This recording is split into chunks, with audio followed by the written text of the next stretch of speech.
Oi, esse é o Despertar do Geek. Eu vou falar sobre a segunda temporada de Fallout. Acabou a segunda temporada e eu vou falar um pouquinho do que eu achei. Foram muitos arcos nessa temporada, isso me incomodou um pouquinho. Eu achei muito inferior à primeira temporada. Isso porque na primeira temporada teve uma história só, também foram vários arcos, mas foram vários arcos que complementavam uma história só. Então, aqui você tem vários personagens acontecendo várias coisas em vários lugares e, claro, depois tudo se culmina em um só lugar. Nem tudo também, principalmente a história da Irmandade que só se encerrou ali e ninguém sabe o que vai acontecer direito. Eu queria ter visto mais sobre o que ia acontecer depois daquilo, se o Quintus ia sobreviver, como que ia ficar a situação toda ali, porque tem muita história para ser contada ali, mas a gente só vai ver isso na terceira temporada. E eu gostei muito de como que foi desenvolvido a história da família do Cooper Howard, principalmente da parte do antes da guerra, porque a gente entende um pouco mais do personagem e do porquê que ele tá atrás da família dele. Porque desde que finalizou a primeira temporada, ficou com a sensação de que, putz, mas ela falou aquilo, a Bárbara falou aquilo de a gente joga as bombas, mas ele tá indo atrás da família dele. E, tipo, por quê? Então eles vão e explicam, eles vão pra esse outro caminho, eles explicam que tem mais alguém na jogada, que não é tão preto no branco como as pessoas imaginam. Eu gostei muito da evolução do Robert House também, deu mais espaço pro personagem, e aquele foi um elemento fundamental, principalmente com tudo que ele sabe, com tudo que ele aprendeu, com tudo isso. Toda essa dinâmica dele com o Coop eu gostei bastante de ver, porque intensifica ainda mais toda essa tensão que fica da guerra, principalmente dele saber que tem mais alguém na jogada mesmo,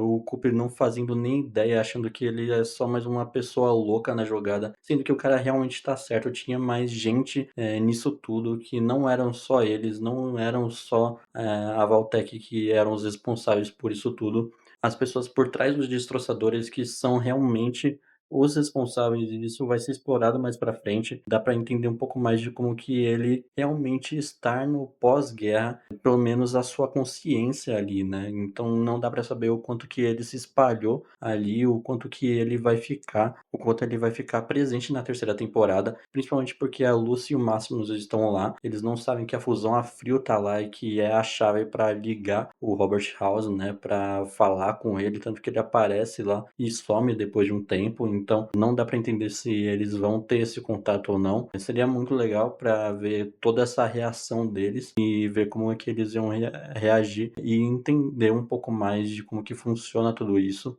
diretamente de uma das fontes. E mesmo com toda essa raiva e essa determinação da Lucy em querer trazer justiça para o pai dela, quando ela finalmente encontra ele, dá pra ver um pouco do conflito dela que ela tem com ele, porque afinal ela é filha dele, tem toda essa história entre eles. Ela tá tentando entender o lado dele, o que ele tá fazendo ali. No começo ela realmente não quer respostas, mas depois que ela vê um pouco do que acontece ali, ela começa a entender um pouco mais e quer pelo menos entender isso tudo que ele tá fazendo, porque ela começa a querer resposta, começa a querer saber por que ele mudou. Muito desse conflito vai aparecendo, tanto que ela fica mais, ela conversa mais com ele, só que ela vai vendo que ele não mudou, que ele continua a mesma pessoa, que ele continua pior do que ele já foi. Mesmo assim, ela vai e tenta dar uma chance pra ele. E dá pra ver que ela pensa sobre esse projeto da Valtech, porque apesar de ser uma ideia bem perversa de tudo isso, ela vê que funciona em parte, com o pai dela explicando isso, ela fica em dúvida se funciona, se não funciona, se é certo, se não é certo, mas no fim, mesmo com todo esse conflito, mesmo com os ermos mudando as pessoas, ela vai e segue a moralidade dela. Ela até questiona, né, por que as pessoas ficam insistindo e querendo que ela mate as pessoas, e ela não